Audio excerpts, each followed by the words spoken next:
Fuck. Neuronymous.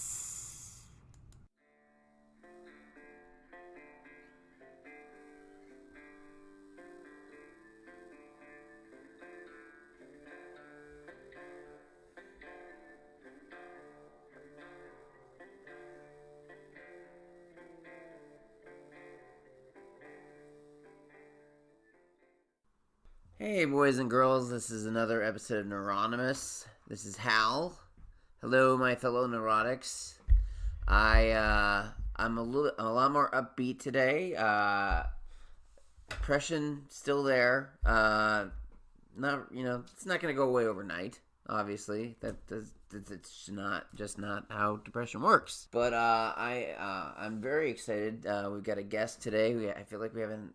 Well, we had a guest last week, so what the fuck am I talking about? We always have guests, right? Everybody loves coming here and I have to like wrangle my neurotic, angry Jewish Shih Tzu Bashan dog Jasper. It wouldn't be a show without having to wrangle him in. Crazy little monster. Anyway, but yeah, we've got a great guest. His name is John Paro. He's also in recovery like me. I'm outing him. I asked him if it was okay to do that. He said that was totally fine. He's also an extremely gifted writer. I've read a few of his pieces, and I was just absolutely floored by just how creative and talented he is. Getting back to the whole depression thing, it's not gonna go. Like I said, it's not gonna go away overnight. And I just need to trudge through this, And I was supposed to go to a comedy show tonight for this comedian named Ali Sultan, or Ali Sultan. I don't know if I pronounced it correctly, but my wife and I were supposed to go to the cities to go see him, and he's recording his comedy album. Happy to be here or something like that, but. We were really looking forward to it, but unfortunately, the weather, as always, this winter has fucked us over. This has been the worst winter I've ever experienced. I think the last month, every single week, we've had a snowstorm. It is just fucking ridiculous. That being said, Mother Nature is a bitch. She is, and there's not much we can do about it. All we can do is just kind of weather the storm. Hey, there you go. A little pun for you. I'm sad we're not going, but there's a little part of me, there's a little tiny little bit of glee to it, because I invited him to be on the show, and he was going to come on the show, and then I kind of feel like he big-timed me. Like, I kind of feel like he's recording an album, and he was just like, I'm going to pass. Like, at first he was gung-ho about it, and then I think Kevin Hart recommended him, comedian Kevin Hart, who was going to host the Oscars but did not end up doing that because of certain things that he posted. But anyway, this Ali Sultan guy, he was going to come on. He was interested in coming on the show, and then he said, "Nah, I'll pass. I'm not trying to be a dick, and I'm sure I am kind of being a dick, but there's a part of me is just like." Guess what? I'm not coming to your show either, so fuck you. But anyway, he probably won't listen to this, and a lot of people won't listen to this. But like I said, it's okay. It's okay. I'm really not trying to be a dick about it. Like I said, people get busy, and they just my show is not the center of the universe. Neuronymous is not the center of everybody's universe. But anyway, I'm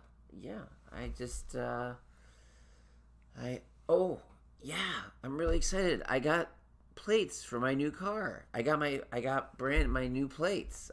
Up until now it's just said like Luther Honda, and and now they called me up a couple days ago, and they're like, your plates are ready, and I'm just like, fuck yeah, so excited. Like, my car is officially mine now, and like I said, I'm going to Omaha, so that's great. Gonna go see the folks. Gonna hang out with some friends. Gonna try not to spend any money because my wife told me I'm not allowed. I'm not allowed to. Anyway, so so I hope everybody's having a great day. And like I said, our guest is just a really wise figure. I met him at like a concert for a recovery-based concert called Jimmy Palooza for a certain 12-step program, which I don't like mentioning 12-step programs by name. It breaks the traditions. And but yeah, like I was hosting the show, and there was just a lot of dead time where I was just like sitting at a bench and just I was reading a book. To be completely frank, I was reading my book because I just the concert there was just. It was just kind of a clusterfuck, to be completely honest with you. The first Jimmy Palooza, I don't know if how many more there have been, but it was a clusterfuck. I mean, different acts didn't show up. They canceled at the very last minute, and it just, and then, yeah. And since I was asked to host, naturally, I hosted the way I host, or perform some of my stand-up, and I got cornered by some fucking douchebag who's like, there are kids in the audience, and I'm like, well, then don't fucking bring your kids to a concert, idiot. Anyway, but yeah, so this guy corners me at night. This isn't our guest, but he was just like, the guy is just like, this is a family show. I'm like, no, it's not. This is an you almost got me there. This is fine. Fuck it. I don't care. This is an NA recovery show. This is that's the first time I've actually said broken tradition. It was Jimmy Palooza kind of gives it away because it's Jimmy K or whatever his last initial started the program of NA. So but yeah, I guess I'm going to NA jail. But anyway, so getting back to the concert, I was cornered by this one guy, and it was just like really, like I was like, dude, I don't even really get, I don't give a shit. If you don't like it, just leave.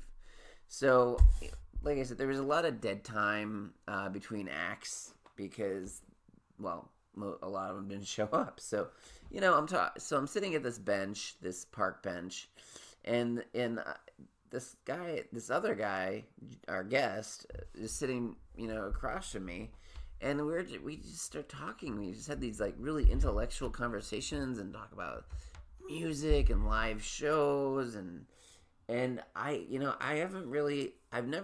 haven't seen him since. So this is the first time I'm seeing him in like 2-3 years. But he's just a good guy, and he just strikes me as being extremely intelligent, and I gotta hang out with him again. I vowed that that would not be the last time I ever talked to that guy. So anyway, without further ado, we've got John Paro, and I will be bringing him out here shortly, and enjoy the show, guys.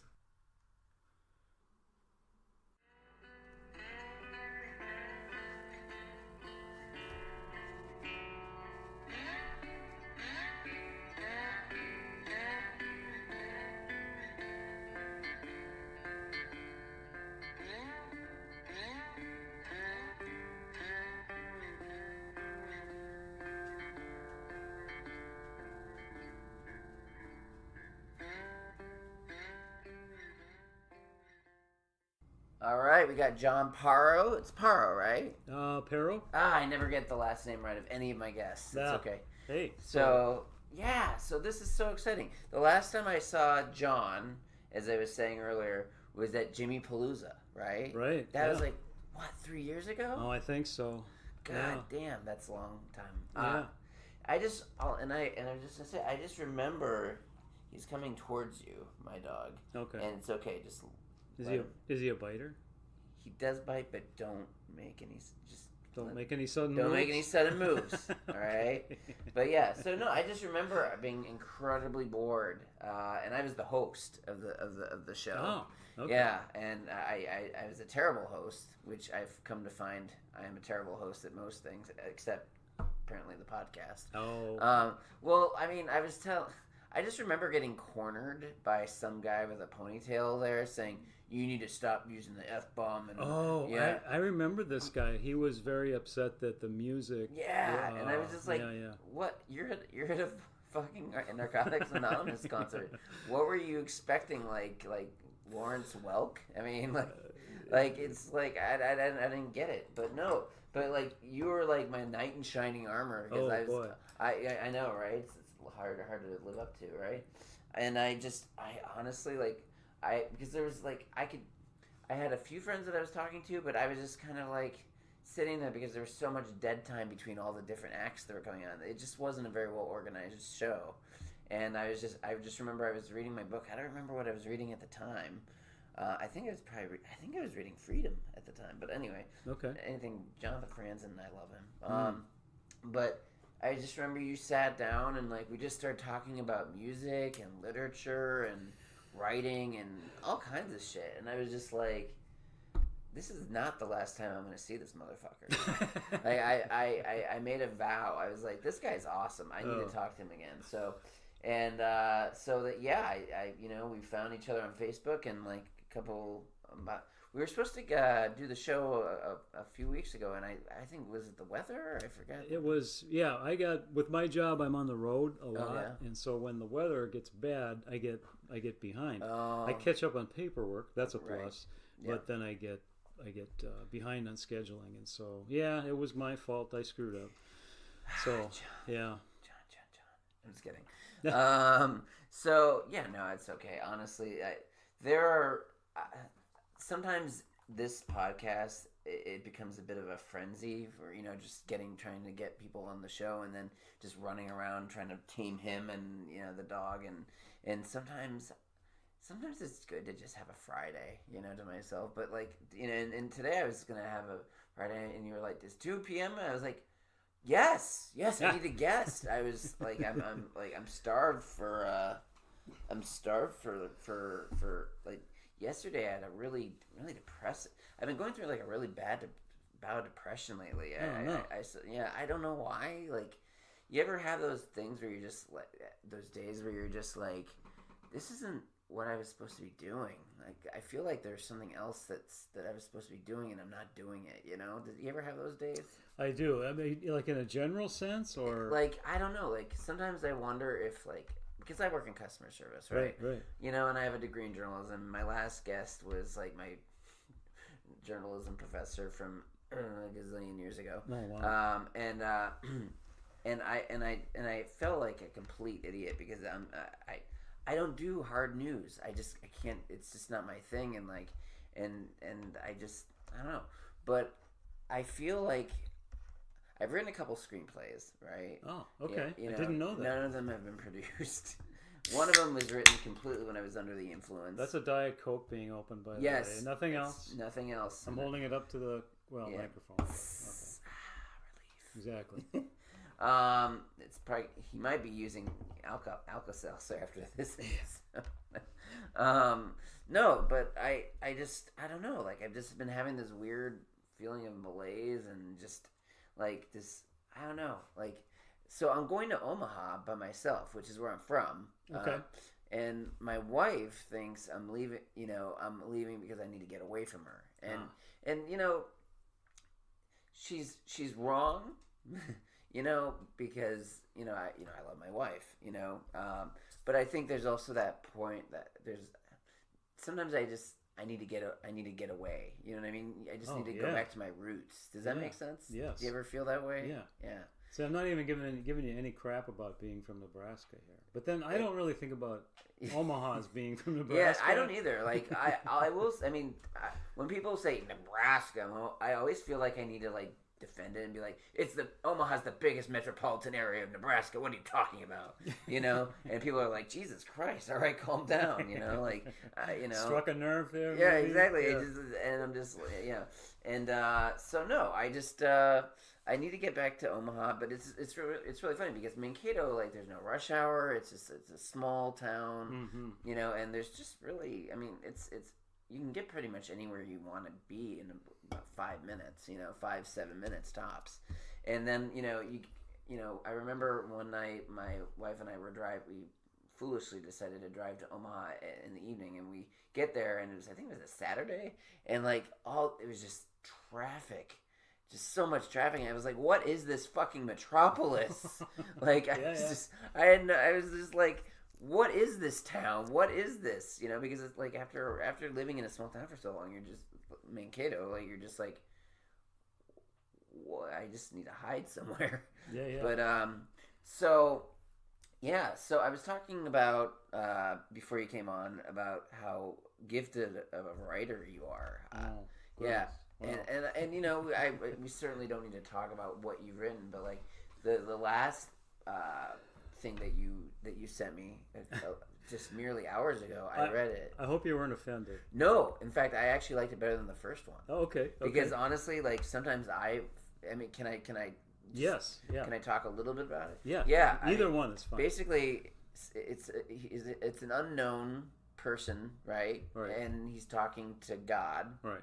And they're having sort of like a debate, an argument, and it really struck a chord in me. Both stories struck a chord in me because I'm constantly like, I struggle with the whole God and higher power and why did you do this, why did you do that, biblical stuff, and I was just reading, I was like, this is fucking amazing, right? and it was just so funny because I actually read it in my car as soon as you sent it to me. Okay. Like, and I was just parked in front of my house and I was just like reading it. I was like, why didn't you send this to me first? Just kidding. But yeah. So but no, he really gifted writer. I mean, where do you get your ideas from, man? I mean, what fuels it? I don't know. I really just don't know. And I know that sounds kind of strange, but giving me nothing here, man. I'm just kidding. Well, that particular thing, so there's another short story that I've written that I haven't sent you. Okay. And mostly all three of the things that I've written that I like, that I share with people, I just needed to get them out of my head and onto paper. Right. And so, and I pretty much only write when the muse hits me, and that's just not very often. Do you have a muse? Is it a she? No, well, no, I just remember watching the Albert Brooks movie, The Muse, and Sharon Stone. I was just like, not one of his better movies, but but yeah. I mean, the story where the guy has the 3 interviews with God. They were, it's a little snotty, a little sarcastic. Yeah. Which is why I liked it so much. And it mainly is aimed at the extremes, right. Of the three, the 3 faiths based on Abraham, right? Right. And so it's not aimed at people for whom religion is a tradition. Right. Yeah. So I don't know. It's hard to talk about without being super specific. Those are just that particular character who is questioning God and wants to needle God a little bit just kind of worked its way onto paper. Would you say it's you? I mean, do you think that's there's a part of you in that character? Yeah, I would say so. I think that character is probably a little nicer than I am. Really? Yeah. Wow. Yeah. I know, right? Yeah, I mean, okay, I can believe that. Yeah, you spent an afternoon with me. I spent a whole afternoon. Yeah, we covered the whole gamut that day, man. And we talked about like music, like live music, and just everything. And I mean, and that that, like I said, that day, it was the show itself was kind of a shit show because I mean, like I said, there was just no organization. It was just kind of like it seemed very haphazardly put together.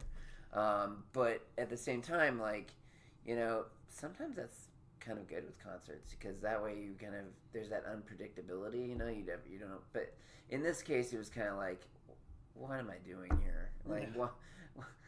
you wanted me to host. I'm doing my best. You wanted me to to do some stand up. I did some stand up, and then and it was just so weird because how did I miss? When did you do your stand up? I did it the first night. Oh, yeah, I missed it. Yeah. Oh, what a bummer. I wish yeah, I'd it been was. there. I talked about Ferngully in my wife's vagina. I for some reason that seems to be a constant thing that just pops up. Wait, the two being related? Yeah, Oh, really, because okay. I've said this a million times, but before we were trying to have a baby, right? Okay. And obviously, unfortunately, that's just not gonna that can't it's not gonna be a thing. Sorry. Oh no, it's all good. Well, it's not, but you know what I mean.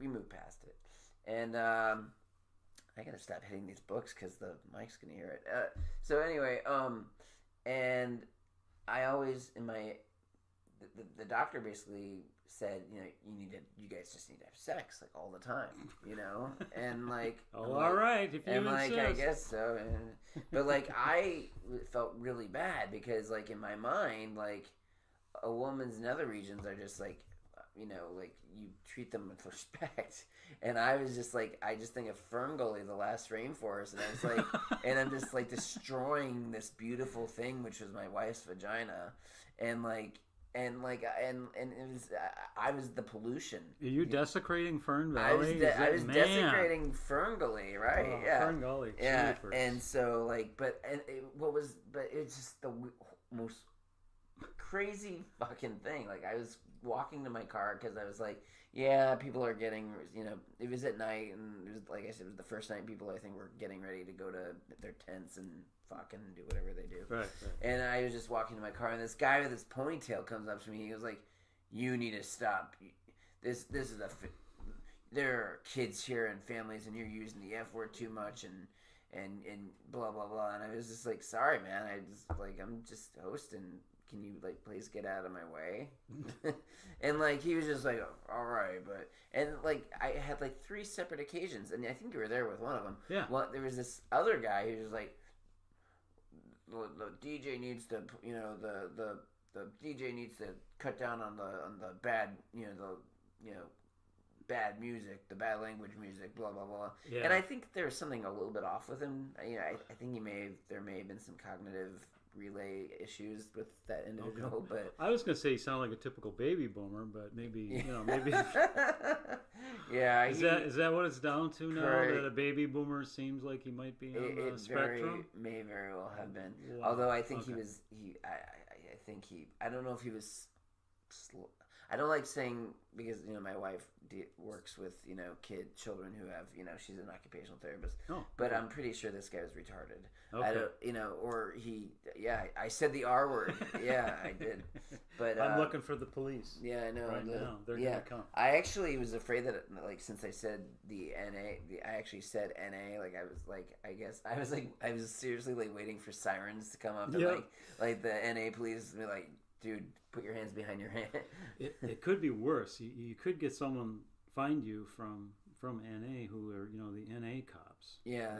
I might take the regular cops over some of the NA cops. Some of those NA cops are The tradition police. Yeah, right? oh god, the tradition police. I used to go to. I started out with another fellowship, and I actually have a lot more respect for that one. No offense, with all due respect to NA, simply because I just feel I think my theory about NA is this: it is a program for, in my own experience, I don't relate to a lot of the people in that particular fellowship, because there's so many new drugs that are popping on the street, and so many more young people getting getting a hold of them. So all the meetings, at least in Mankato anyway, seem to be consist of kids that are like more than half my age, Right. and I can't relate to that. I can relate to the being addicted part, but some of these, when you get a kid that's 14 talking about his street life with addiction, I'm just I mean, it's not a competition. I get it. Yeah. But at the same time, I don't relate. I know. I have the same initial reaction, which is you're 14. I mean, Yeah. How can you be talking? You haven't even really lived your life. Right, yet, exactly. right? I mean, do you even know who Michael Chabon is? Yeah. Well, that's a rare Yeah, group, right? I know. I probably. At the very least, you should know Cormac McCarthy. All right. But no, I can't relate to that particular program, and I found myself when I'd go to the meetings, I found myself getting more angry after the meetings than I was before, and that's the opposite effect of what a meeting should be. Yeah. You know, when you go to a meeting, you want to feel serenity. You want to feel, you want to feel, like this is the right direction. This is the right path. Right. You know, I can be myself here. Yeah, exactly. It's just I wasn't feeling it anymore. So I stopped going to NA, and I started going to the other fellowship that's also that I'm sure we all know which one I'm referring to. But yeah, so I and to be completely honest, I've just been having a whole hell of a lot of issues with the whole HP thing. I used to call my higher power like Mo, which stood for my only everything, Okay. which was great, but Technically, that would be Moo, but I think Mo sounds better. Sorry. Right. Sorry. You're probably right. I can't help myself. It's okay. It's okay. Whoops. Jasper. I did what you told me not to. It's okay. I made it's a quick okay, move. Man. You know what?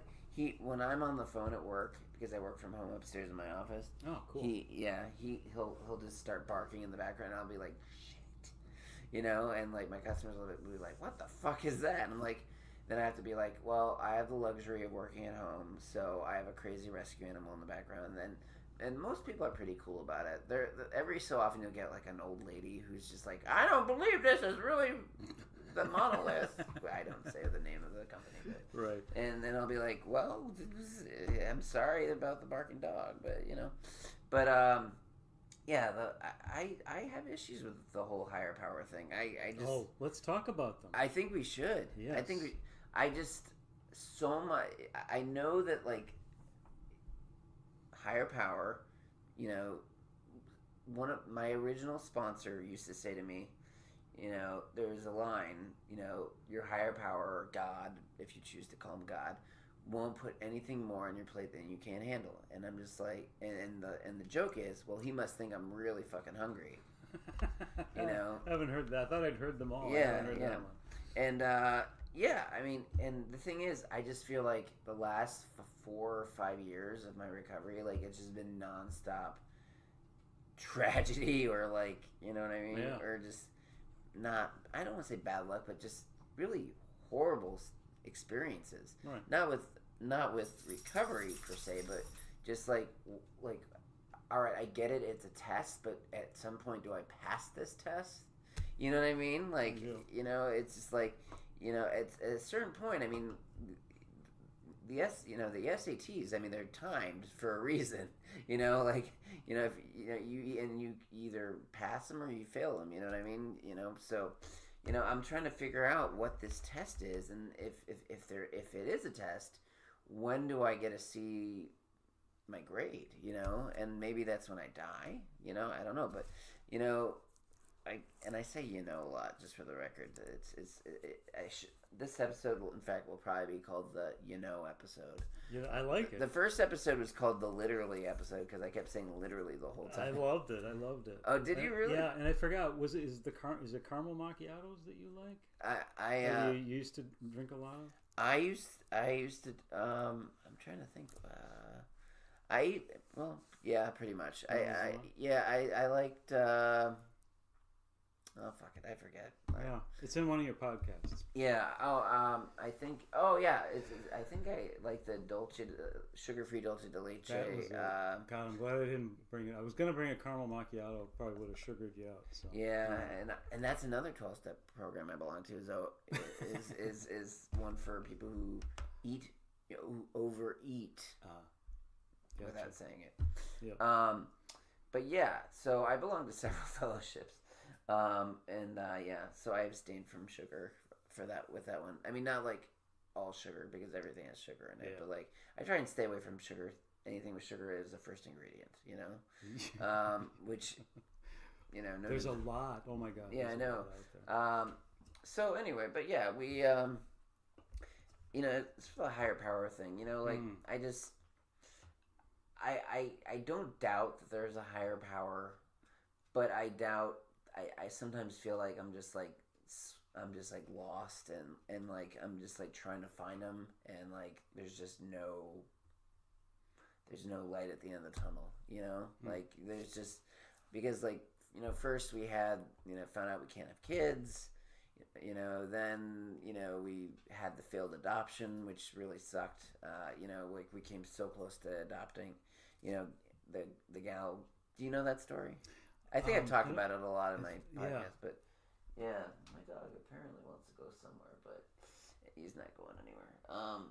Yeah, so anyway, this gal was, we were going to adopt this woman's child, and at the very last second, after, all the stuff, she just said, no, we're keeping the baby. She texted it to my wife. In the middle of my wife's work day, saying, yeah, we're keeping the baby. Sorry to hurt you, and hope you're not hurt, and and then like later on she's like, I really enjoyed meeting your family and blah blah blah, and I was like, yeah, fuck you.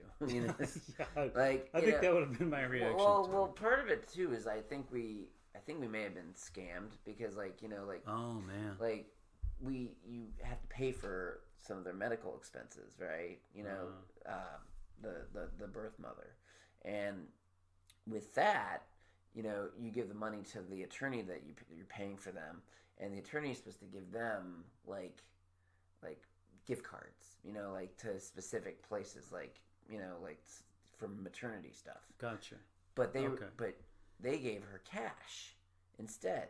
So it's once we gave the lawyer the check, then it was like maybe within a week they said, nope, we're keeping the baby, and then like 3 days after that, I see the gal opens up a new Facebook page, holding up a wad of cash, looking really proudly at the camera, and that was a hard pill to swallow. So that's another higher, thing where I'm just like, really, why, when I say that, I'm looking up at the ceiling, as if I'm, well, that's why. So the story about the person who the guy who interviews God, 3 times. Yeah. What I was really trying to get at with that is that everyone's view, not everyone's view, but views of what God or what a higher power is, they shift and they change over time. Right. And that's just a fascinating thing to me. Yeah. So there's the way people, like, let's look at the times of the ancient, the Israelites. There's 2 or 3 things. There's what they actually believed. Right. And then there's what we think they believed. And then there's what's written down about what they believed. Right. So there's like these 3 separate things, right? Yeah. And we don't really know what's true of any of those things. No, absolutely. Right. It's all because men wrote these stories. Right. So we don't know. We were talking about Albert Brooks earlier. Yes. Well, yeah. He was I remember reading an interview by him about how everything's just been like everything in the Torah and the Bible or whatever has just been exaggerated. Like maybe Moses got a drop of water on his toe, and and then somehow it just got blown up to the point where like he parted the Red Sea, right? The Red Sea. I always forget it's the Red Sea. Anyway, but he, so everything is exaggerated, and I'm just kind of like, so much of this stuff in the Torah and the Bible, like I just have trouble believing. Like, I mean, especially the whole, like, if it's a loving God, why would this be printed this way and written this way, and it's just but no. So, but as for, I don't know what I was thinking when I just pulled these out. But like, have you read all these books? I've read. We're looking at a stack of books here. Yeah, my top 5. Okay, I've read the top 2, which is The Amazing Adventures of Cavalier and Clay. Oh, such a good book. It's so much fun. It's fun also. When could you say that something that's literary is also great fun. Yeah, no, And it's absolutely. Just so unusual, Yeah. but that's Michael Chabon. He's very good at it. Yeah, What's the other big book that he wrote? he wrote Wonder Boys, okay. and he also wrote the Polish. He wrote one about like Philadelphia, right? Somewhere in there. yeah. Oh yeah. Can't think of the name of it. Oh, I'm gonna cheat. no, that's totally cool. We do this all the time. See, now I kind of want to know too. And I always leave this kind of stuff in here too because it's kind of funny that we're I know. Mysteries of Philadelphia. There you go. There we go. See, and just. I didn't even find it. I just was just like, it just hit me. Popped into your head. Yep. See, you're young. That still works. And I read that book. He, I find that a lot of his books have,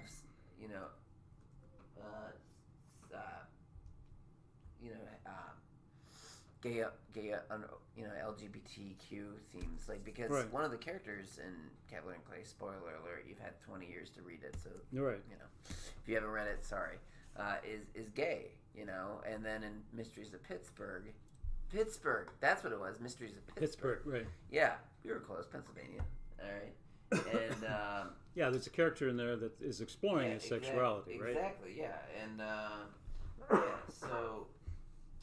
Yeah, and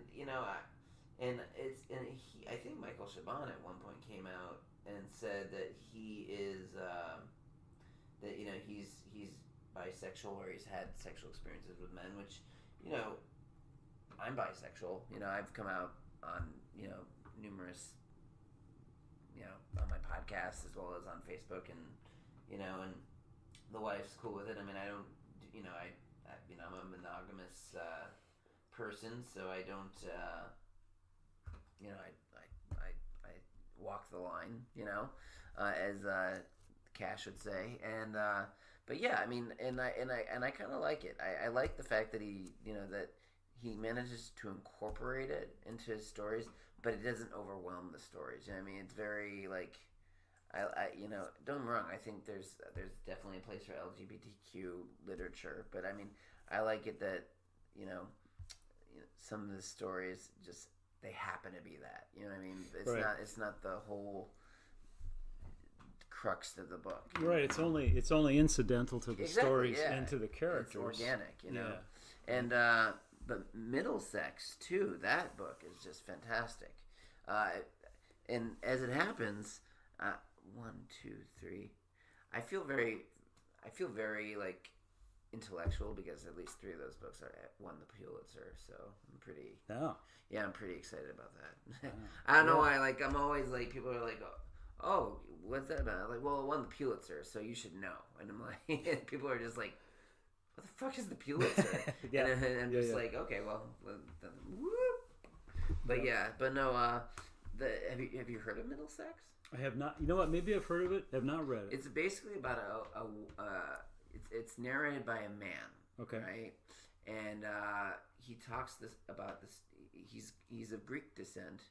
Well, he has his descendants were Greek, and you find out his his grandmother and grandfather were actually brother and sister in Greece, and they were in love with each other, and they, eventually on the way during when the Turks were invading Greece, they escaped, and on the boat they got married, and they had a child, and so and then his child, the son, gives birth to the narrator, and the narrator ends up becoming a hermaphrodite. He ends up becoming a she. So to a certain extent, I think at the time they were saying hermaphrodite, but to a certain extent, he becomes transgender because her name is Calliope. When the book starts, when she was born, and then she just became Cal, and she just took on male characteristics, facial hair, but it's just fascinating. I mean, it's a great book. And the characters are amazing. I mean, I like books that just have that whole epic feel, like books that just span the whole course of time. You know what I mean? Like Cavalier and Cavalier and Clay takes over the 30, 40 years, you know, Right. and the road, which doesn't, I mean, it doesn't take, you know, place over the course of a long period of time, but I mean, you get the sense that there's a lot of history between, you know, when the premise of the road by Cormac McCarthy is that the world is basically a wasteland, and Right. We're fucked. Basically, we're fucked, yeah. But it's their job to quote unquote carry the light, Right. you know, and that Carry the fire. Exactly.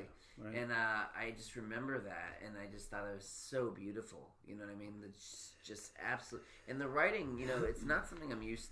The writing style is just not something I'm used to, like, because there's no quotation marks. Right. Sometimes there's no punctuation, and like, but I was able to. But it was written in such a language and in such beautiful prose that like you're just like, fuck it. This I like it's just brilliant. He paints a picture so well. I think I mean there is a bit of an affect to his writing. I think with not using the punctuation and all that. I think is it like an artistic thing where if it's more hidden, it's more interesting. Yeah. Is that? I wonder if that's part of why he does it. But to me, it doesn't diminish from the road. Right. I'm really drawn to apocalyptic. Do you like themes. Swan Song? I don't know Robert if I know McCammon. Oh man, so good. Okay. Yeah. So my favorite movie right now is Children of Men. I love that movie. Oh, it's so dark. Yeah, it really is dark. But some of those shots, I mean, it's done like some of those shots are done in all in one shot. Like, oh yeah, yeah. I mean, I'm a film buff, so like that stuff kind of like the whole. I mean, that whole scene where like he goes to rescue her at the end. You know, like it's like a 15 to 20 minute long scene, and it's done in one shot. It's just they insane camera work. Insane camera work. Yeah. And it was by Emmanuel Lubezki, who went on to win the Oscar, I think 3 years in a row. He won for Gravity the first year. Okay. He won for Birdman. Okay. Which we'll get to in a second. And then he did it for the Revenant with Leonardo DiCaprio, which I think is a tremendous movie. Not also one I have not seen, and I'm really looking forward to seeing. Yeah, absolutely. It's a great movie. Some people find it very slow, and it is, and some people think that of all the movies that Leonardo DiCaprio has been in, that should not have been the one he won the Oscar for, because really, a lot of the movie is him doing like grunting a lot, and like he suffers for his art a great deal, but is that acting or not? I mean, is that just kind of just like him being like, oh my god, I've been mauled by a bear. I need to make it look real.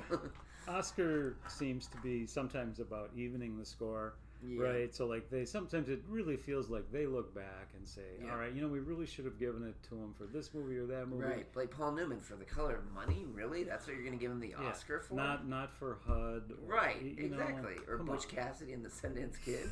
Like seriously, whatever. You give it for the Color of Money. Why? Because that was basically one of those. Well, we got to give it to him sometime. Well, I guess we'll give it to him. The Verdict. I love The Verdict. The Verdict. Yeah. No, we watched that in my screenwriting class. And oh my god! Did I spit in your eye? No. Okay, I was just wondering. No, like I have the tendency to say it, not say it. The Verdict hit me right between the eyes. I think it was not long after I'd gotten clean that I saw The Verdict. Oh, really? So I mean, I totally got sucked in and identified with this character because this character, and he's always played screw ups, right? Yeah. Paul Newman is very good at it, and this guy is a real screw up. Yeah, he's an absolute ambulance chaser. But he's so he's just so. I just love the character. Yeah. And I love the ending. It's just like this question mark ending. Does he pick up the phone and talk to her? Yeah, he's just like sitting there with his feet up on the. And I think in my mind, he's just like, I'm over it, and I've done the right thing for the first time in my life, and I'm just gonna bask in the glory of just doing the next right thing. Yeah. You know what I mean? He wants to pick up the phone though. Yeah, he definitely wants to pick up the phone. I mean, well, I mean, he it's doesn't. what the name of the actress? Charlotte Rampling. How can you not pick up the phone for Charlotte Rampling? Even at this age, I'm gonna pick it up. Yeah. I mean, even at this age, she's a beautiful woman. I mean, she's in her 70s now, and This was one of the rare movies where she kept her clothes on. yeah, Sadly. right. Sadly. Yeah, I have this. I feel the same way about Diane Keaton. I have like, no matter how old she gets, I'm just like, she'll always be Annie Hall to me. You know what I mean? Oh yeah. And yeah, I remember like sneaking, looking for Mr. Goodbar, and like watching him, be like, oh my god, she's taking her clothes off. Yeah, oh my exactly. god, Annie Hall. Anyway, let's the lechery must end now. Oh, all right. If you say so. I know, right? So, but no. Well, gosh, what were we talking about? So yeah, the verdict. Yeah. Paul Newman should have won the Oscar for that. That scene where like they give him he wins by the photography by Conrad Hall. Like it just pans in on him, like, and he's just absolutely shocked. Like, and just the way they pan in, they just close in on him. It's just like, it's just this tremendous shot, and I don't think anybody remembers it. But I watched it in class, and it was like glorious. Like I was just like, oh my god, this guy won, and he never, and he did it the right way, you know. Right. Finally. Yeah. So. Yeah. So. Anyway, but yeah, I like I said, last year the movie the Shape of Water won Best Picture, and I watched the movie, and I've talked to my friend Darcy about it, and we did a whole show on the Oscars, and I'm just like, you know what it was Splash 2. That's what it was. That movie was Splash 2, Hard Water. That's like it was basically Splash, but with like some Russian and espionage, and and a little bit harder sex, and the creature was creepy looking. Wow. You know. So what did it beat that should have won? I can't remember what. I personally think Get Out should have won. Oh, I totally agree with you. I think that because either that or Three Billboards. Okay. Three Billboards holds up so well. It does. Like if I walk through the room and that's on, I can't get away from it. Right. Because the dialogue is so. The dialogue is great. Sam Rockwell's amazing. Yeah. And it's just like, I love the fact that his character, while he's still, he's still stupid till the end of the movie. I mean, he does the right thing, but he's still not a very smart guy. Because I remember there's that scene in Three Billboards, and I won't give away anything, where they're like, that guy couldn't have been the killer because he was in another country with sand, and the guy and he just doesn't get it. It just doesn't click in his mind what they're talking about, and he's like, what? But he does. But he eventually redeems himself in the best way that he can, but no, I think that or Get Out should have won. And I say, because when Get Out won for Best Original Screenplay, I was literally jumping up and down, because it's is it a horror movie? Yes, but it's so satirical. Oh my god! And it's just the little subtleties, and institutional racism, it slices straight to the bone. You know what I mean? It succeeds on so many different levels, right? I mean, it's got the comments about racism, including subtle racism from the left, from quote unquote liberals. I would have voted for Obama another term if I could. It's like he's trying so hard to like, not, it's not even one-upsmanship, the dad in that movie, but it's like they're just trying so hard to make it seem that they're like these good-hearted liberal people, but we're not the racist guys here. Right, exactly. Right. But they are absolutely the racist people, like, you know, and I feel it should have won Best Picture. I mean, it was great. I was just shocked. It's like it came out of nowhere. It was Jordan Peele's first movie to direct, and it's so sure-footed. It's just great. And he's got a new movie coming out called like People Like Us or something like that. That I saw the trailer for. Can't wait to see it. The thing I'm scared of is that he's gonna is it pigeonhole the right word? Oh, yeah. Himself into that category where he has to direct a follow-up that's like similar to where it has to deal with racial matters. And I just want him to direct, if he wanted to direct like Shakespeare, I'd be okay with it. Yeah. Because he's clearly knows what he's doing. Oh, you know what I mean? Yeah. Nobody does that for a first movie without having a lot on the ball. Right. You don't want him to be Orson Welles. Right? Exactly. Right. Yeah. You want him to. I want to see him branch out, and if he's doing, and if he keeps doing the same thing with racial, satirical horror movies, then he's gonna it's the brightness is gonna dim soon, because you can only do it so many times. Yeah. It was lightning in a bottle. That was really what it was. Yeah, big time. But the big stuff, getting away from movies and literature. I think that like with The Road. So you were talking about higher power, and we were talking about religions. Right. So the big question in The Road, I don't know if, and I can't remember since it's been a long time since I've read it, is where is God in that situation, or in people in their everyday life, and they will say, well, I'm being tested, or someone will say, this is a test. Right. And in recovery, there's all kinds of what I think are completely insane things that people say. Like that one, your higher power won't give you more than you can bear. Well, but this is not a fair thing. Right. I mean, are you saying that your higher power or our higher power just randomly picks people out to put shitty things on them? Yeah, exactly. And I totally get why people do it. It's like it's like when they look at, to me, the Bible started to make sense, for example, when I understood it was a book that was written by people who wanted to make sense of the bad things that happened to them. Yeah. They didn't want it to be random, right? I can dig so that. Like God was their God and God was good, and so if something bad happened to them, well, it had to be that they screwed up.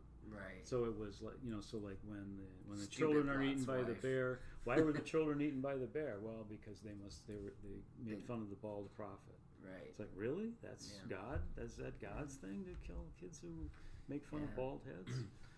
Fucking Lot's wife, man. She shouldn't have turned. She swiveled her head around.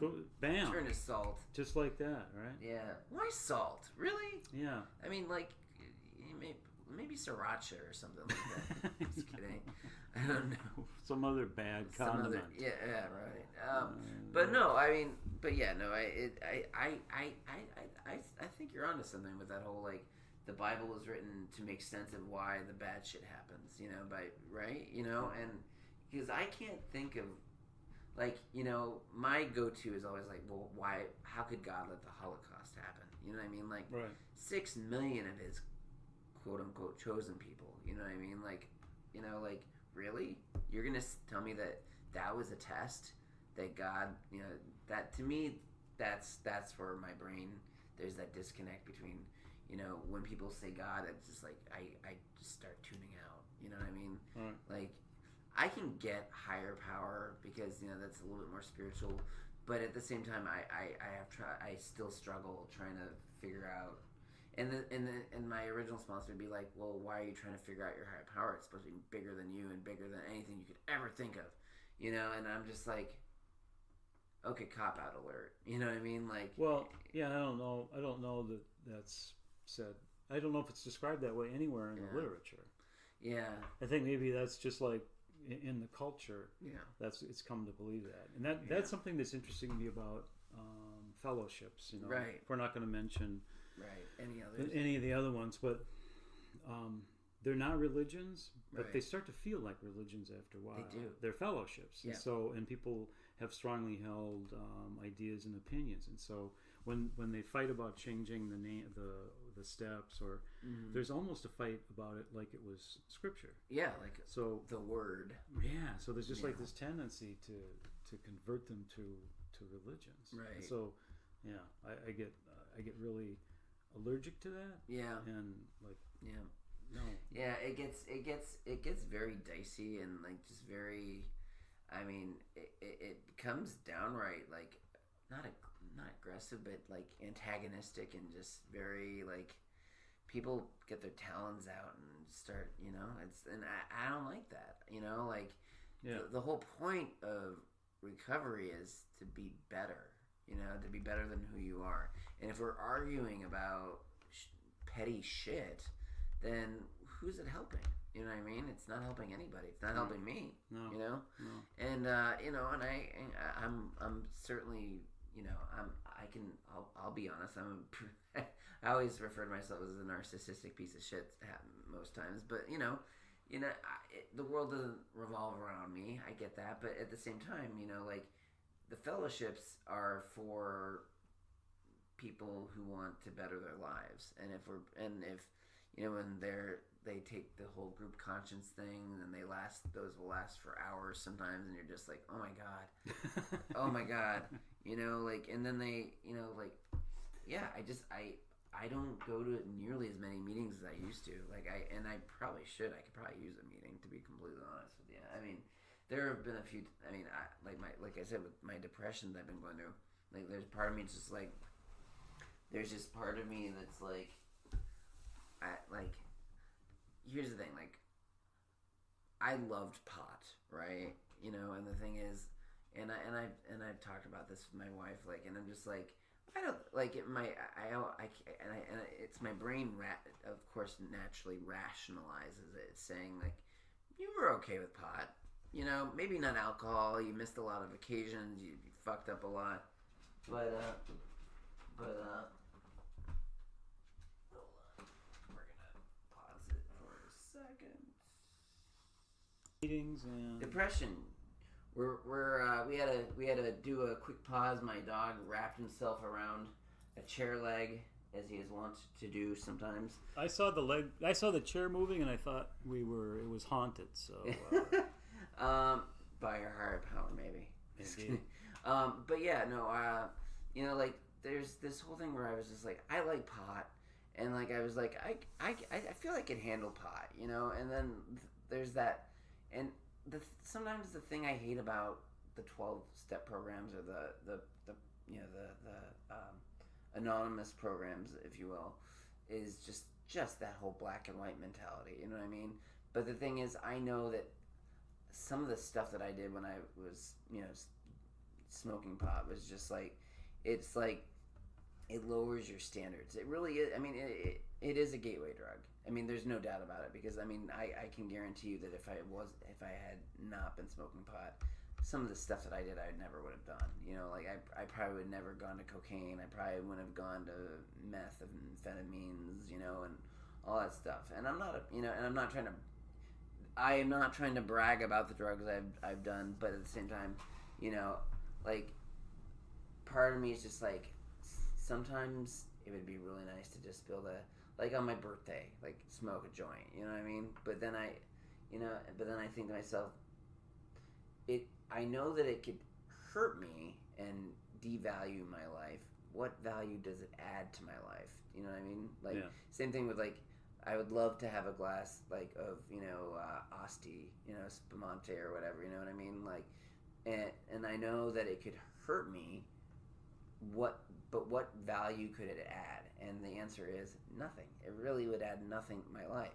So what's the point? You know what I mean? Right. And so, and I don't do, and I'll be honest, I have generalized anxiety disorder, and I do take, anti-anxiety medication, benzodiazepines, and I take them, as prescribed. I have a very, very short supply small supply of Xanax that I take. In the words of my psychiatrist, you either go to the ER or you take one of those. Those are the only two reasons that you take. Yeah. So the responsible thing to do is to take your medication. Exactly. Yeah. So I think she gave me 16 of them. I think I've used one in the last year. You know. Yeah. So that's reasonable. But I had this friend, and maybe you heard the episode. He came over and he asked. He was having some sort of. I hadn't seen him in a long time, at least a year. And he was like, I'm having really bad anxiety. He was like, do you, and somehow, I don't know how he figured out that I had a Xanax. I must have told him because I told him I have anxiety too. I was trying to relate to him.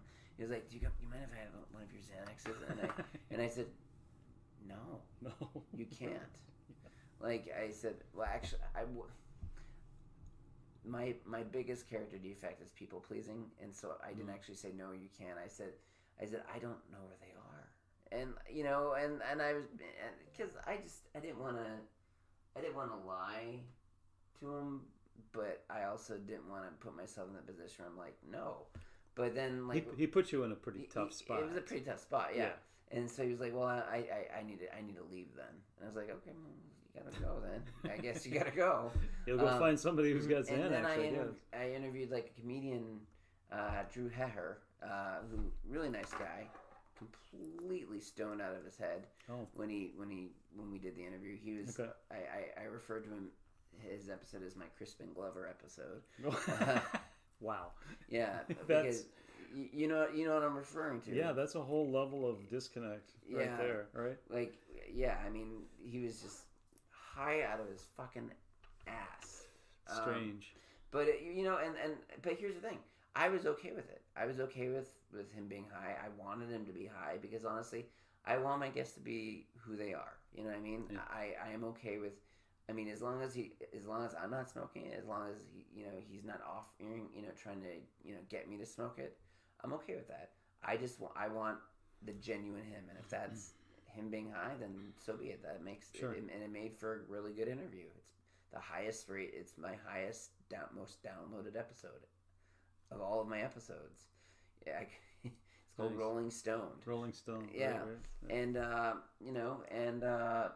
but yeah. So this friend of mine who asked for the Xanax, I sent him an episode. I sent him the episode of the Drew who was stoned to him saying, "You're gonna laugh your ass off of this," and he sends me this message back saying, "Hey, can you get me connected because my mother, his child's mother, who's also they're together now apparently, smokes pot." And I said, no, I said I can't do that. I did put my foot down that time, and I said, no, I said that's the old Hal. Like I can't do that. I said that is, if I do that, that's a relapse for me. That's old addict behavior. Yeah. I can't just give you I'm not gonna connect the mother of your child to marijuana. I mean, is it the worst drug in the world? No, but at the same time, that's me lapsing into, that's a relapse for me. I'm done. Old behaviors. Yeah, exactly. Yeah. That's for me. Maybe some people might think that this is putting too much on myself, but that's 8 years gone. I mean, that'd be it. Yeah. And some people might say you're making yourself, you're putting you're martyring yourself, maybe even a little bit. Yeah. But I just didn't feel right, and he was like, "Oh, well, you're just an only child, and you haven't changed, and maybe one day you'll realize that the drugs that you're taking, the medications you're taking right now are real drugs." And I was just like, "Oh boy!" And I did a whole podcast, and I actually took it down. A whole podcast, basically. It was a fucking hate fest.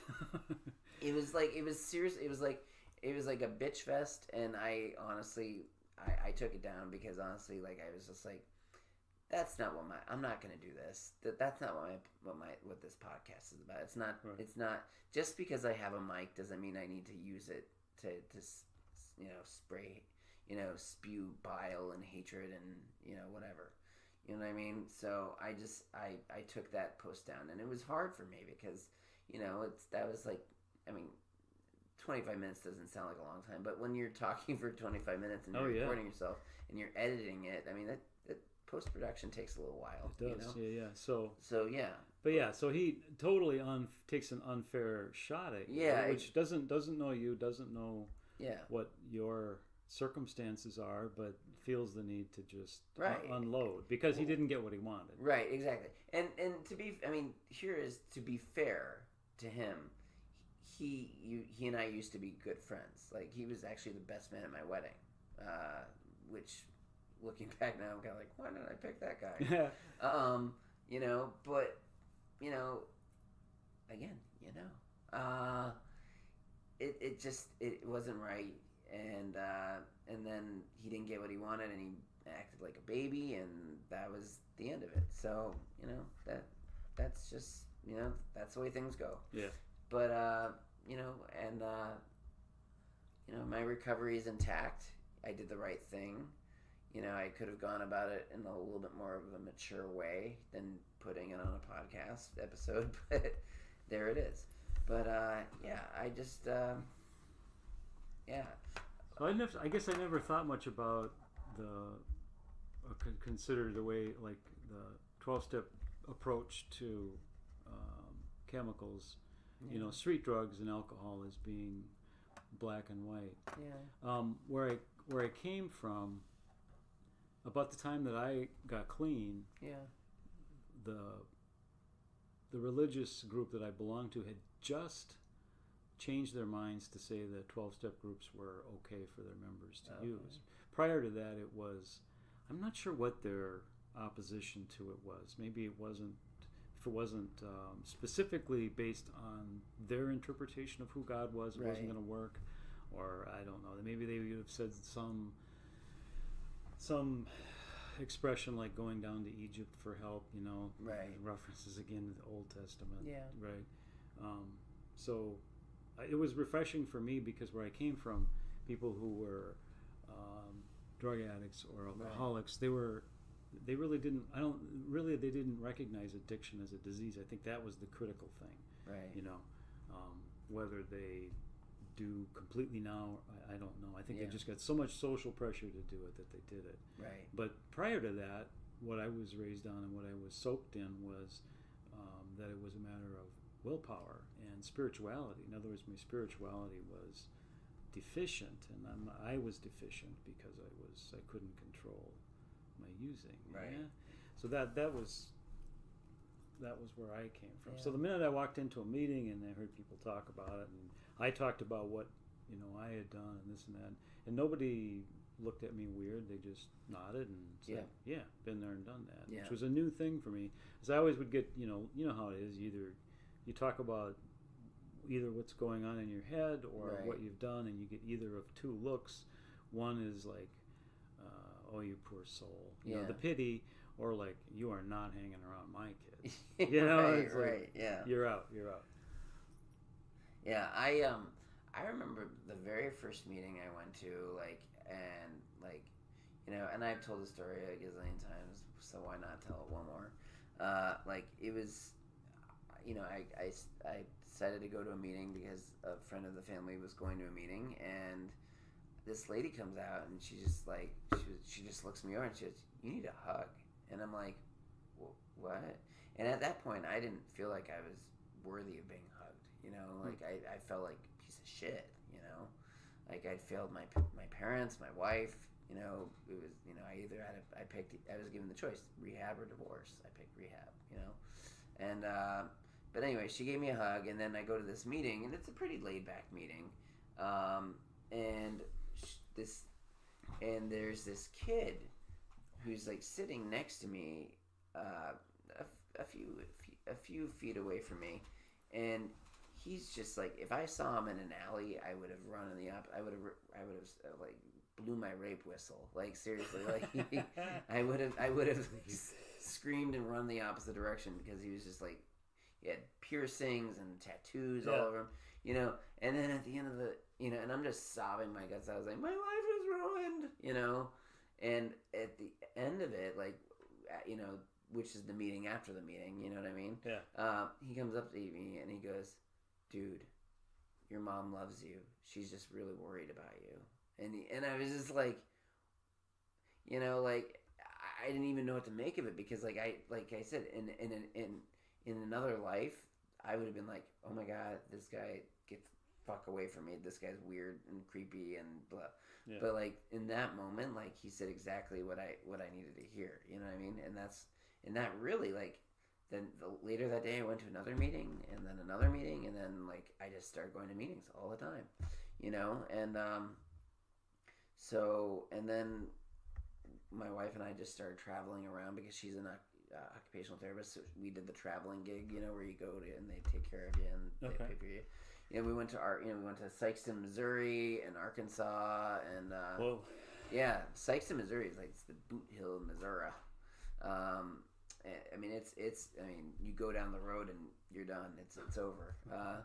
You know, and it's not too far from Cape Girardeau. But it's a really small town. But surprisingly enough, they had quite a few 12-step groups there. And I remember one meeting I went to. I got really angry because this guy, he was an old timer, and when I say old timer, I mean literally and figuratively. And this girl comes in, and she identifies herself as an alcoholic or an addict, but she wants to quit everything basically. And then this old timer basically chews her out and says, "You're not, you can't be here because like we alcoholics, we don't inject our alcohol into our veins. We're better than Basically, he did the whole "we're better than you," and he basically said that she wasn't welcome, and she left and basically said "fuck you," and he was like, "Yeah, you did it yourself," and blah blah blah blah blah, and like never heard from her again. Probably went back out, and that's what I have a problem with. Like when I hear people say, "Oh, this is a closed meeting," well, you know what? We're here for a reason, and we want to have a better life. That's the common denominator for all the 12-step groups. We want a better life for ourselves. Yeah. And if you want to be in a chair, you deserve that spot. Yeah. That's my thought. But yeah, I can't. So when I chaired the next meeting, I pulled out a 12 by 12 and I talked about the strange alcoholic. I don't know if you know that story, but it's basically the alcoholic who's also addicted to other substances, and all the alcoholics say, well, should we let this guy in? Should we allow this person who is has problems with other substances, and and the leader says, well, what would the master do? Meaning God or the higher power, and they let him in, and so I read that passage when I chaired the next meeting, is because it was my meeting, I called the shots, and I could say what I could lead it however I wanted to, and like the guy who kicked that gal out just like had a shit fit, and like they were all like, it was just like it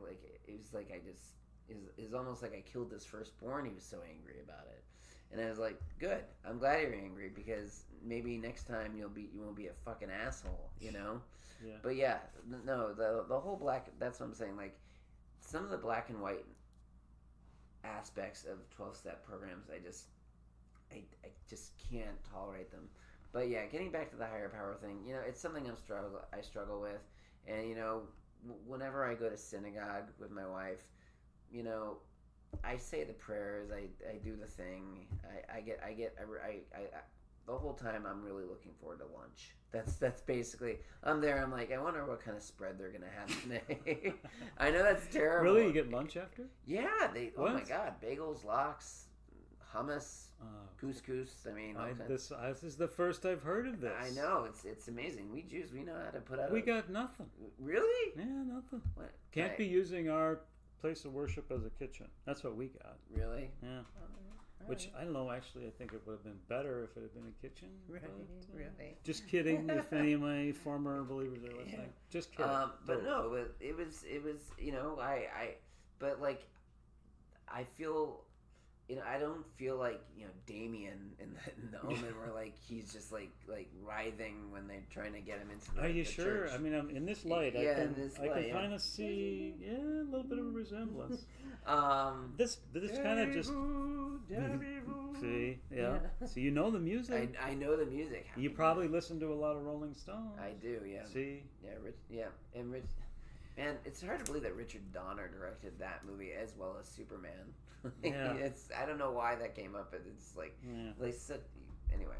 The whole conversation's about higher power. Higher power, yeah. Provokes just this philosophical streak in me, and I can't stand hearing myself talk about it, honestly, because really? But when my son and I started going to NA, I got into NA because my son got clean. I had already had a number of years clean. Yeah. And then he got out of treatment, and he said, "Do you want to make some meetings?" And I said, "Sure." And so we got into. I already mentioned it again. Sorry. No. Anyway, we chose NA. I remember. I think I remember you talking to me, touching on that when we first met all those years ago. But please continue. I'm sorry. What we noticed, and we came from a place where higher power was very strictly defined. Yeah. And if you don't believe, if you're not certain of who he is, and you're not 100%, in your faith, he's not going to listen to you pray. Mm-hmm. So we went from that to NA, where it's like you'd get the completely stupid and ridiculous things people would say, like, your higher power can be anything. It can be a doorknob. Well, I mean, if I'm struggling and drowning, I don't want to hear about a doorknob. Yeah, right. Right. It's like, come on. That's a little demeaning. Yeah. But what we noticed is that the more that was like NA was a very stripped down spirituality. It was like spirituality minus all of the stuff that we really didn't like. And it made it more powerful. Right. In some strange way. Sure. Right? I would hear people say, well, I don't know who my higher power is, but I pray and I feel better. And that was like psychobabble to me, or heresy. Yeah. And then I tried it and it worked. Yeah. But what I mean is that NA has this very straightforward, unromantic idea of higher power, which is you make your own concept anyway, which is what we do as a culture and as an individual. You might say, well, no, I don't. But if you make the choice to go to Lutheran or Catholic or to synagogue, you're basically saying, well, I'm accepting who they are presenting God as being. Right. Me, and I'm allergic now. I mean, I'm at the point where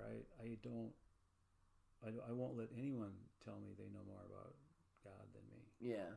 Because, and I know that sounds, I don't know, maybe it sounds like heresy. But it's just the process that has happened throughout all of history. Right. Like the Israelites, they believe certain things annoyed God, right? Yeah. Foreskins apparently is a big thing. Yeah. Right? Fucking foreskin, man. Had this funny conversation with my sister years ago. She was saying, what about that scripture where God had someone cut off like 40,000 noses? I'm like, what are you talking? What are you talking? No, I can see the heading on the scripture page. And I was like, I tell you what, I said, I'm buying a cheeseburger dinner if you can find me that. So we paged through, and of course she's talking about when David had to go collect all the foreskins. Right. Oh, God, so in that kind of sense, this conversation job. is like, do you really think that he's going to stop and just cut the foreskin, or is he just going to whack the whole thing off? And just trying to imagine that whole. Yeah. That whole. I hope thing. he didn't whack anything off. Me too. Because that would be just weird, But no. But yeah. So, I get. Believe it or not, all of this to me in my mind ties together. So we're talking about transgender and LGBT issues and how they're viewed now. Yeah. And it feels like now society and the law are dragging churches into the modern day by saying these people have rights and they're not choosing this. This is how they were born. Right. But it just feels like now finally religions are getting around to saying, oh, maybe that's true. Yeah. So it's just to me another way that people are reimagining what God approves. Right. And that's the thing. Like, well, that's a good thing that's happening. Yeah. it also makes you question, like, well, what other things can be flexible about? You know what I mean? What else are they gonna like mold to fit the time the times? You know what I mean, that we live in. You know what I mean? So, yeah, it's a very scary concept, right? Because maybe they could say, well, we from everything we've read in the Bible, God disapproves of people with this color skin. Yeah. And if they have enough people in their grasp, it's going to be a real problem. It is. It's a I don't know. That's why I say it's kind of an unromantic and almost uncomfortable. But it's how we have. Yeah. Formed... Dr. Seuss had it right with the Sneetches. Yeah. Like, serious. I mean, I know that's like almost like you're like, really, Dr. Seuss, but like, I mean, to a certain extent, that book is really, I mean, it's prophetic to a certain extent. Like, you know what I mean? Which one are the Sneetches in? That's the one where like they're the ones with the star. They're the Sneetches, and then they're the ones without the star, and the ones with the star. And then ones with the stars, I think, are the lesser ones, and the ones without the ones with the stars are the ones that are the lesser. The ones without them are like the superior beings, and then all of a sudden,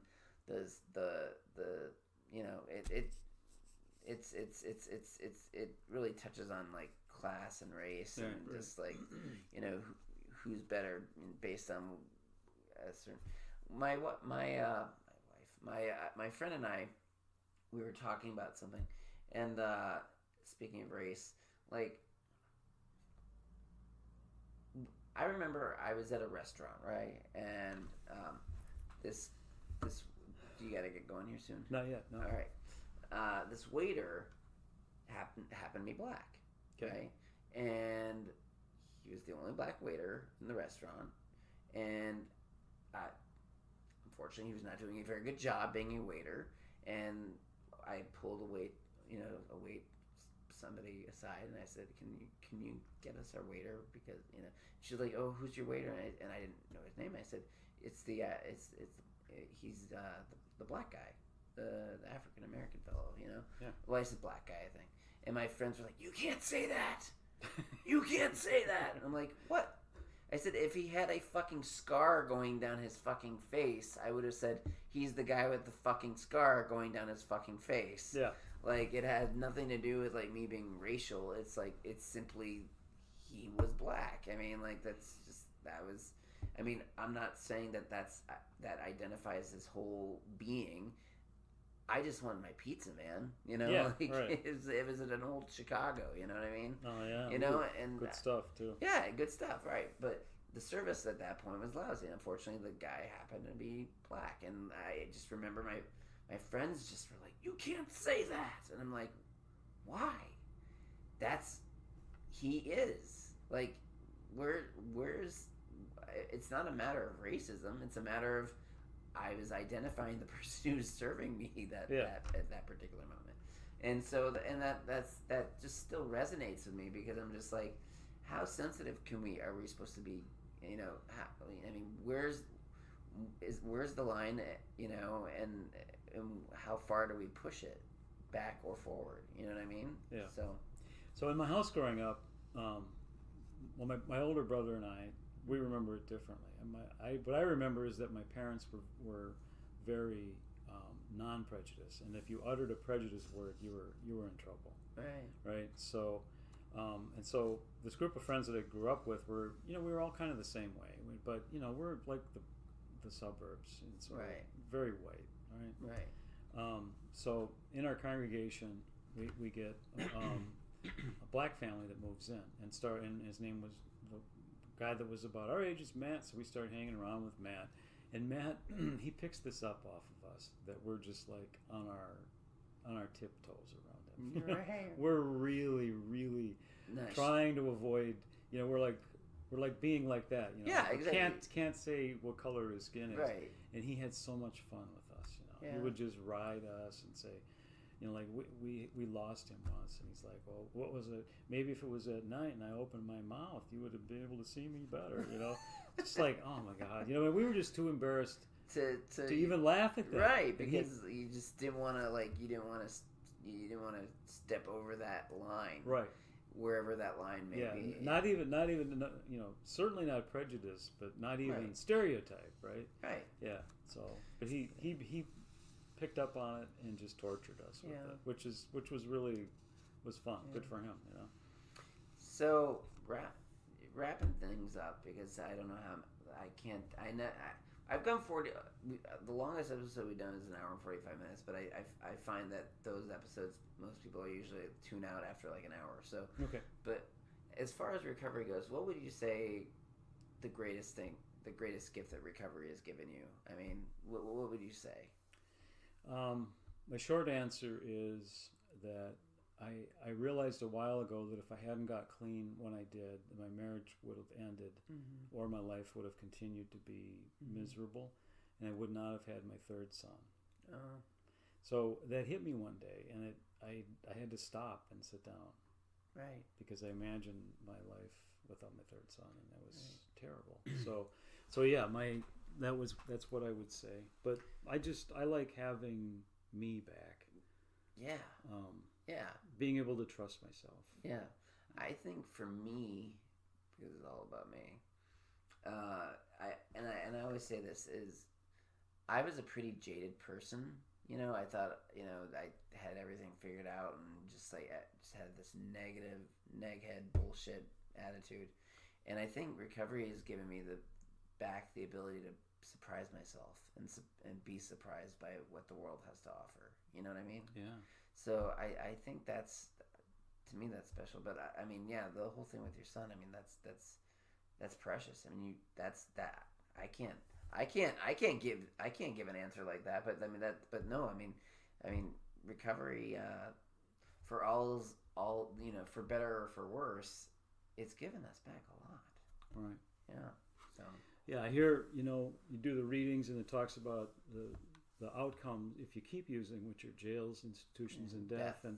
But to me, it's incomplete, because what I feared was being miserable for another 30 or 40 years, because I just was miserable and I hated myself. And poof, like that, he was gone. Wow, shit got deep in this episode. Like, wow, this is some heavy shit that we talked about.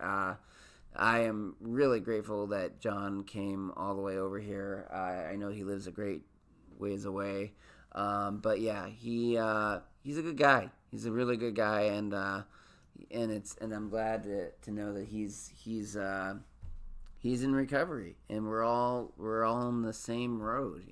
We're on different paths, right? But we're all on the same road, and that we're all have that same common denominator, and that's to be able to just to have better lives, So I'm grateful to have had him on the show, and as always, I'm grateful that despite the fact that I'm going through some very heavy depression, I feel like some of it's been lifted after talking with John.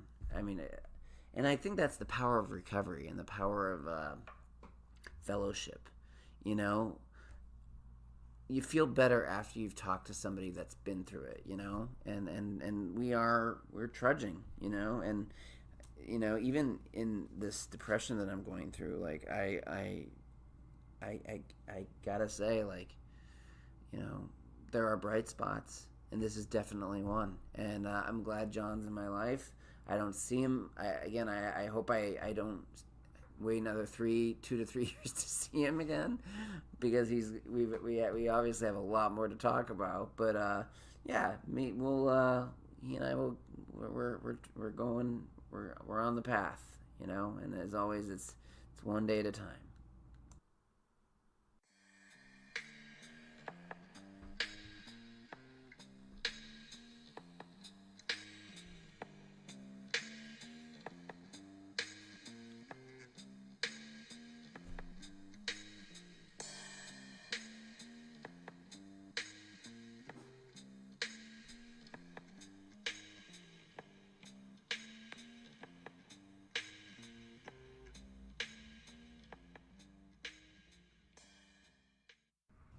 Anonymous.